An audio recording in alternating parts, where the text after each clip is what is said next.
Hello प्यारे दोस्तों। तो आज के इस वीडियो में हम आपका क्लास 10th का ये जो इवनिंग शिफ्ट का हिंदी का क्वेश्चन पेपर है तो इसका आंसर की करेंगे, यानी कि इस क्वेश्चन पेपर का हम सॉल्यूशन करेंगे आज के इस वीडियो में। तो चलिए शुरू करते हैं। तो सबसे पहले देखिए आपका क्वेश्चन पेपर में खंड क का जो फर्स्ट क्वेश्चन था ये आपका गद्यांश वाला था। तो सबसे पहले आपको ये जो पूरा गद्यांश है इसे आपको ध्यान से पढ़ना था अच्छे से, और बाकी का गद्यांश ये रहा। तो आपने ये पूरा गद्यांश एग्जाम में पढ़ लिया होगा। अब देखिए फर्स्ट क्वेश्चन क्या पूछा गया था कि गद्यांश के अनुसार बच्चे के जीवन का पहला चरण क्या है। तो अगर आपने गद्यांश को बहुत ध्यान से पढ़ा होगा तो आपने इसका आंसर सही किया होगा, क्योंकि ये सभी क्वेश्चंस का आंसर गद्यांश में ही दिया गया है। तो ये जो पहला क्वेश्चन है हमारा कि गद्यांश के अनुसार बच्चे के जीवन का पहला चरण क्या है, तो स्कूली शिक्षा है, यानी कि हमारा इस क्वेश्चन का ये बी वाला जो ऑप्शन है ये करेक्ट है। इस क्वेश्चन पेपर में जो टिक लगे हुए हैं उनमें से कई सारे गलत भी हो सकते हैं, तो उनको आप राइट आंसर मत मानना। जो मैं आपको बता रहा हूँ उन्हीं को आप राइट आंसर मानना। तो फर्स्ट का हमारा ये बी वाला स्कूली शिक्षा ये करेक्ट आंसर था। इसके बाद जो ये सेकंड क्वेश्चन है कि मानव जीवन को संचालित करने वाला ईंधन क्या है, तो ये है ज्ञान। ठीक है। इसके बाद नेक्स्ट आपका जो थर्ड क्वेश्चन था ये आपका कथन और कारण वाला क्वेश्चन था। तो कथन हमें ये दिया गया है कि हमें स्वयं को अपनी ताकत और कमजोरियों को समझने की ज़रूरत है। ये कथन है, ये हमारा बिल्कुल सही है। और कारण में दिया है जिससे हम दुनिया को अपनी सच्चाई बता सके, तो ये कारण भी सही है। और जो ये कारण है ये हमारा इस कथन के संदर्भ में सही है, इसीलिए इसका हमारा ये सी वाला जो ऑप्शन है ये करेक्ट था। ठीक है। देखिए कथन ए सही है और कारण आर कथन ए के संदर्भ में सही है, तो इसीलिए इस क्वेश्चन का हमारा सी ऑप्शन बिल्कुल करेक्ट था। इसके बाद जो नेक्स्ट क्वेश्चन है इसमें पूछा गया था ज्ञान के बिना कौन जीवन में सफल नहीं हो सकता, तो व्यक्ति सफल नहीं हो सकता। इसके बाद नेक्स्ट क्वेश्चन था कि उपर्युक्त गद्यांश के अनुसार निम्न में से ज्ञानवान व्यक्ति की पहचान क्या हो सकती है, तो सही निर्णय लेने में सक्षम हो, यानी कि ये ए ऑप्शन हमारा इसका करेक्ट था। ठीक है। इसके बाद ये तो था फर्स्ट क्वेश्चन। अब इसके बाद नेक्स्ट आपका जो सेकंड क्वेश्चन था ये आपका पद्यांश वाला था। तो इसमें ये आप देख सकते हैं ये पूरा पद्यांश है आपका। इस पद्यांश को आपको सबसे पहले ध्यान से पढ़ना था और बाकी का ये रहा। और इसके आधार पर देखिए क्वेश्चन आपका फर्स्ट क्या पूछा गया था कि अपने तन की खाद मिलाकर किसान किसको जीवित रखता है, तो मिट्टी को जीवित रखता है। इसके बाद नेक्स्ट क्वेश्चन था कि गद्यांश में मिट्टी की महिमा कौन गाता है, तो किसान गाता है। इसके बाद नेक्स्ट हमारा इसमें अगला क्वेश्चन था कि पृथ्वी को डैश कभी नहीं हरा पाए, तो बादल हो जाएगा इसका आंसर। इन सभी का आंसर जो है आपको पद्यांश में ही दिया गया है। अगर आपने पद्यांश को ध्यान से पढ़ा होगा तो इन सभी का आंसर आपने सही किया होगा। इसके बाद नेक्स्ट जो क्वेश्चन है ये आपका कथन और कारण वाला क्वेश्चन था। कथन दिया है कि यह धरती किसान की है, बिल्कुल सही है। और कारण दिया है क्योंकि किसान मिट्टी के साथ जीता और मरता है, मिट्टी के रंग रूप तत्व प्रकार आदि सभी गुणधर्मों को समझता है, तो हमारा ये कारण भी सही है। कथन और कारण दोनों सही है और जो ये कारण है ये इस कथन के संदर्भ में सही है, इसीलिए इसका ये सी वाला ऑप्शन करेक्ट था। और इसके बाद इसी में जो लास्ट क्वेश्चन था कि मिट्टी में किसान डैश का सपना देखता है, सोने का, यानी ए ऑप्शन इसका करेक्ट था।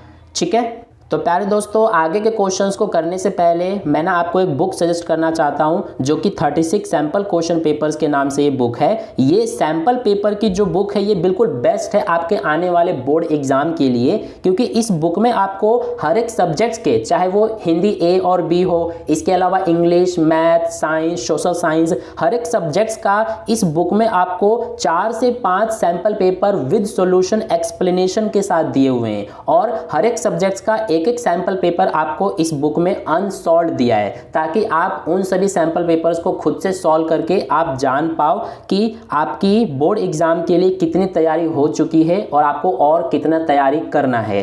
तो इस बुक को परचेज़ करके आप बोर्ड एग्ज़ाम के लिए और अच्छे से प्रिपेयर कर सकते हैं। तो इस बुक को परचेज़ करने का लिंक आपको इस वीडियो के डिस्क्रिप्शन में दिया हुआ है, उस लिंक पर क्लिक करके आप इस बुक को परचेज़ कर सकते हैं और अपनी तैयारी को और बेहतरीन कर सकते हैं। अब देखिए क्वेश्चन नंबर 3 आपका ग्रामर वाला है। तो इसमें हमसे बोला है निर्देशानुसार रचना के आधार पर वाक्य भेद पर आधारित 5 बहुविकल्पी प्रश्नों में से किन्हीं 4 प्रश्नों के उत्तर दीजिए। तो यहाँ पर फर्स्ट क्वेश्चन था वह बाजार गया और आम लाया, इसका सरल वाक्य होगा। तो इसका सरल वाक्य ये हो जाएगा वह बाजार जाकर आम लाया, ये हो जाएगा सरल वाक्य इसका। ठीक है, इसके बाद नेक्स्ट था इसमें कि मुझसे मिलने के लिए प्रतीक्षा करनी पड़ेगी, इसका संयुक्त वाक्य होगा। तो इसका संयुक्त वाक्य ये हो जाएगा मुझसे मिल लेना परंतु प्रतीक्षा करनी पड़ेगी, ये हो जाएगा हमारा सी वाला बिल्कुल करेक्ट। इसके बाद नेक्स्ट है इसमें कि तुम गाड़ी रुकने के स्थान पर चले जाओ, इसका मिश्र वाक्य होगा। तो इसका मिश्र वाक्य क्या हो जाएगा, ये वाला तुम वहाँ चले जाओ जहाँ गाड़ी रुकती है। ठीक है, तो ये हो जाएगा हमारा डी वाला बिल्कुल करेक्ट ऑप्शन। इसके बाद नेक्स्ट है इसी में निम्नलिखित वाक्यों में मिश्र वाक्य पहचान कर नीचे दिए गए सही विकल्प को चुनिए। तो इसमें हमसे मिश्र वाक्य पहचानने के लिए बोला है। तो ये हो जाएगा मनोहर ने ऐसा वक्तव्य दिया कि गरिमा रो पड़ी, तो ये हो जाएगा हमारा आंसर। इसके बाद नेक्स्ट है इसमें हमारा ये देखिए मैचिंग वाला क्वेश्चन है। तो इसमें पहला है रीता रोती रही और चुप हो गई, तो ये क्या है संयुक्त वाक्य, इसीलिए सेकंड से मिला देंगे। दूसरा है चूंकि वह विद्यार्थी था इसलिए शिक्षक के पास गया, तो ये क्या है हमारा, ये है मिश्र वाक्य, इसीलिए थर्ड से मिला देंगे। सेकंड का थर्ड से मिला दिया और फर्स्ट का सेकंड से मिला दिया हमने। इसके बाद थर्ड वाला ये फर्स्ट से मिलेगा। समझदार होकर भी सरल बनो, ये सरल वाक्य है। तो हमने फर्स्ट का सेकंड से, सेकंड का थर्ड से और थर्ड का फर्स्ट से मिलाया है, यानी इस बी वाले ऑप्शन में दिया है। फर्स्ट का सेकंड, सेकंड का थर्ड, थर्ड का फर्स्ट, तो ये हो जाएगा बी ऑप्शन करेक्ट। इसके बाद नेक्स्ट क्वेश्चन नंबर 4 जो है ये आपका वाच्य वाला क्वेश्चन था। तो इसमें सबसे पहले तो ये आपका फर्स्ट क्वेश्चन मैचिंग वाला दिया है। तो इसमें देखिए छात्रों द्वारा अभिनय किया गया, तो ये हमारा क्या है कर्म वाच्य। इसके बाद बच्चे से दौड़ा नहीं गया, तो ये क्या है भाव वाच्य।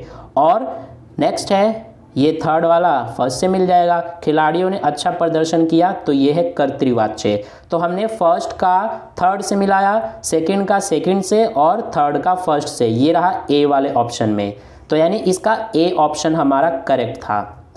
इसके बाद नेक्स्ट इसी में देखिए इनमें कर्मवाच्य का उदाहरण है। तो कर्मवाच्य पूछा है, तो ये हो जाएगा करीम द्वारा पतंग उड़ाई जा रही है, यानी ये ए ऑप्शन ही हमारा करेक्ट हो जाएगा। इसके बाद नेक्स्ट है इनमें कर्तृवाच्य का उदाहरण है। तो कर्तृवाच्य पूछा गया है, तो समीर ने मधुर गीत गाए, यानी ये बी वाला हमारा कर्तृवाच्य है। इसके बाद मैं नहीं लिखता, इसका भाववाच्य होगा। तो इसका भाववाच्य क्या हो जाएगा, मुझसे लिखा नहीं जाता, यानी सी ऑप्शन इसका करेक्ट है। और इसके बाद लास्ट है इसमें मुझसे अब नहीं चला जाता, इसका कर्तृवाच्य होगा। तो मैं अब नहीं चलता, यानी ए ऑप्शन हमारा करेक्ट था। ठीक है, मुझे कमेंट बॉक्स में आप कमेंट करके बताना कि आपके कितने सही जा रहे हैं और आपके कितने मार्क्स आ सकते हैं 80 में से। ठीक है, इसके बाद देखिए क्वेश्चन नंबर 5 जो है ये आपका पद परिचय वाला क्वेश्चन था। तो पहला इसमें है कि उर्वशी चित्र बनाती है, रेखांकित पद का पद परिचय होगा। तो इसमें क्या हो जाएगा, ये बनाती जो है ये रेखांकित है, तो इसका पद परिचय हमें करना है, पद परिचय बताना है। तो देखिए बनाती जो है ये हमारा सकर्मक क्रिया है और स्त्रीलिंग भी है और एक वचन भी है और वर्तमान काल भी है। ये आपको पढ़ के समझ में आ रहा होगा कि सकर्मक क्रिया है, स्त्रीलिंग है, एक वचन भी है और वर्तमान काल है। तो इसीलिए हमारा ये बी वाला ऑप्शन करेक्ट हो जाएगा। इसके बाद सेकंड है इसमें राधिका सुबह जल्दी उठती है, रेखांकित पद का पद परिचय इसमें पूछा है। तो देखिए राधिका इसमें रेखांकित है, तो ये हमारा क्या है व्यक्तिवाचक संज्ञा है, एक वचन है, स्त्रीलिंग है और कर्ता कारक है। तो इसीलिए इसका ये बी वाला ऑप्शन करेक्ट हो जाएगा। ए वाला नहीं होगा क्योंकि यहाँ पर बहुवचन आ गया, तो इसीलिए ए नहीं होगा, बी वाला हमारा करेक्ट हो जाएगा। इसके बाद वह किसी की बात नहीं मानती है, तो इसका हमसे देखिए इसमें वह जो है ये रेखांकित है, तो इसका पद परिचय बताना है। तो वह हमारा सर्वनाम पुरुषवाचक है, अन्य पुरुष है, एक वचन है, स्त्रीलिंग है और कर्ताकारक है, यानी कि सी वाला ऑप्शन हमारा करेक्ट है।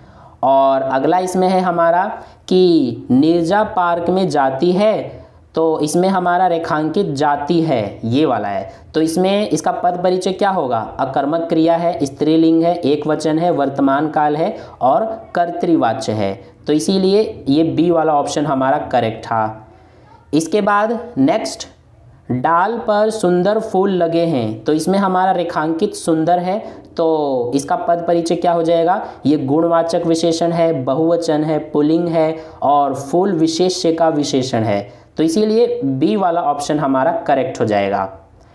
ठीक है, इसके बाद अगला हमारा क्वेश्चन है अलंकार वाला। तो अलंकार में फर्स्ट क्वेश्चन देखिए क्या था कि पाहुन ज्यों आए हो गांव में शहर के, मेघ आए बड़े ठन उनके संवर के, इन काव्य पंक्तियों में प्रयुक्त अलंकार है। तो देखिए इसमें आपने बहुत ही इजी है, ये आपने बहुत अच्छे से कर लिया होगा। इसमें देखिए यहाँ पर ज्यों आ गया, तो जिसमें मानो, मनु, जानो, जनु, इसके अलावा ये सब आ जाए ना, तो वो हमारा कौन सा अलंकार होता है? उत्प्रेक्षा अलंकार, तो इसीलिए इसमें सी वाला जो है ये हमारा करेक्ट था।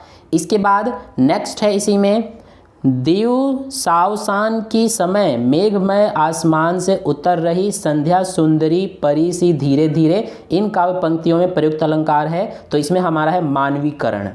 ठीक है, क्योंकि यहाँ पर आप देख सकते हैं ये जो हमें पंक्तियाँ दी गई हैं, तो इसमें हमारा मानवीकरण है। मानवीकरण अलंकार में क्या होता है कि जो प्राकृतिक वस्तुएं होती हैं जैसे कि पेड़ पौधे, बादल वगैरह, इसमें इंसानी यानी कि मानवीय, मानव के भावनाओं का वर्णन किया जाता है, तो इसीलिए इसका हमारा ये मानवीकरण यानी डी ऑप्शन करेक्ट हो जाएगा। और अगला क्वेश्चन है, देख लो साकेत नगरी है यही स्वर्ग से मिलने गगन में जा रही, इन काव्य पंक्तियों में अलंकार हमसे पूछा है, तो इसमें भी हमारा इसमें हो जाएगा ये अतिशयोक्ति। अतिशयोक्ति में क्या होता है कि बढ़ा चढ़ाकर बात की जाती है। इसके बाद अगला है, मधुबन की छाती को देखो सूखी कितनी इसकी कलियां, इन काव्य पंक्तियों में अलंकार हमसे पूछा है, तो इसमें हमारा है श्लेष अलंकार। ठीक है, श्लेष अलंकार में क्या होता है हमारा कि जो एक शब्द है वो एक ही बार आए लेकिन उसका अर्थ अलग अलग हो, तो वो हमारा श्लेष अलंकार होता है। इसके बाद अगला है, जिस पंक्ति में किसी गुण या स्थिति का बढ़ा चढ़ा कर वर्णन किया जाए वहाँ प्रयुक्त अलंकार होता है, तो कौन सा होता है? मैंने आपको बताया था अतिशयोक्ति होता है। इसके बाद यहाँ पर क्वेश्चन नंबर 7 जो है ये आपका बुक का क्वेश्चन है, ये आपका बुक के एक चैप्टर का ये जो गद्यांश है दिया गया है। सबसे पहले आपको ये गद्यांश को अच्छे से पढ़ना था, ये बाल गोविंद भगत वाला चैप्टर का है और बाकी का गद्यांश ये रहा। अब फर्स्ट क्वेश्चन पूछा था, गद्यांश के अनुसार सारा आंगन किससे ओत-प्रोत है? तो नृत्य और संगीत से, यानी कि हमारा बी ऑप्शन करेक्ट था। अगला है, बाल गोविंद भगत की संगीत साधना का चरम उत्कर्ष किस दिन देखा गया? तो पुत्र की मृत्यु के दिन, यानी सी ऑप्शन इसका करेक्ट था। और अगला क्वेश्चन था कि गद्यांश के अनुसार कुछ सुस्त और बोदा सा कौन था? तो बाल गोविंद भगत का पुत्र। और इसके बाद गद्यांश के अनुसार अपनी ओर सबका ध्यान कौन खींचकर रखती है? तो लाचारी, यानी इसका बी ऑप्शन करेक्ट था। और अगला जो क्वेश्चन है कि गद्यांश के अनुसार धीरे धीरे तन पर कौन हावी हो जाता है? मन। नेक्स्ट इसी में क्वेश्चन नंबर 8, इसमें देखिए फर्स्ट क्वेश्चन था कि लखनवी अंदाज पाठ में सफ़ेद पोश सज्जन ने तौलिए पर कौन सी वस्तु रखी हुई थी? तो खीरा रखी हुई थी, खीरा रखा हुआ था, यानी कि सी ऑप्शन करेक्ट हो जाएगा। और अगला है, नेताजी की मूर्ति पर सरकंडे के चश्मे को देखकर क्या उम्मीद जगाती है? नए लोगों में देशभक्त की उम्मीद। ठीक है, तो बी ऑप्शन इसका करेक्ट हो जाएगा। और अगला है क्वेश्चन नंबर 9, तो क्वेश्चन नंबर 9 में ये आप देख सकते हैं पद्यांश दिया गया है, ये आपके बुक का पद्यांश है और इसमें फर्स्ट क्वेश्चन था लक्ष्मण ने सभी धनुषों को कैसा बताया है, तो समान बताया है। और अगला है परशुराम लक्ष्मण का वध क्या समझकर नहीं करते, तो बालक समझकर नहीं करते, यानी डी ऑप्शन करेक्ट था। और अगला है कि परशुराम अपने आप को किस कुल का द्रोही यानी कि दुश्मन कहते हैं, तो क्षत्रिय कुल का। और अगला है हमारा कि देवता ब्राह्मण भक्त और गाय पर किस कुल में वीरता नहीं दिखाई जाती थी, तो रघुकुल में। नेक्स्ट है इसी में परशुराम ने सूर्यवंश का कलंक किसे कहा है, तो लक्ष्मण को कहा है, यानी सी ऑप्शन इसका करेक्ट था। इसके बाद क्वेश्चन नंबर 10 में ये देखिए फर्स्ट क्वेश्चन, श्री कृष्ण के मित्र का क्या नाम है जो गोपियों को योग का संदेश देता है, तो उद्धव नाम है। और अगला है कि कवि ने आत्मकथ्य कविता में संसार को क्या कहा है, नश्वर कहा है। तो ये था हमारा सारे MCQ वाले क्वेश्चंस। इसके बाद खंड ख में आपके सारे वर्णनात्मक जो क्वेश्चंस हैं वो यहाँ पर दिए गए हैं, जैसे कि ये आप देख सकते हैं, ये सारे क्वेश्चंस के आंसर आपको आंसर शीट में लिख करके बताने थे। इसी तरह से क्वेश्चन नंबर 12 भी है, क्वेश्चन नंबर 13 भी है, क्वेश्चन नंबर 14 आपका अनुच्छेद वाला है। तो ये सारे क्वेश्चंस को आपने कर लिया होगा इजीली। टोटल आपके 17 क्वेश्चंस थे। तो इस वीडियो में इतना ही। अगर आपको वीडियो पसंद आया तो वीडियो को लाइक कर देना, अपने दोस्तों में भी शेयर कर देना, ताकि उन्हें भी अपने मार्क्स पता चले, अपना कितना उनके आंसर सही हैं वो उन्हें पता चले। तो अगर आपने चैनल को सब्सक्राइब नहीं किया है सब्सक्राइब कर लेना और बेल आइकन को प्रेस कर लेना। नेक्स्ट वीडियो जैसे ही अपलोड की जाए तो सबसे पहले आपको मिल जाए उसका नोटिफिकेशन। तो मिलते हैं नेक्स्ट वीडियो में, तब तक के लिए बाय बाय।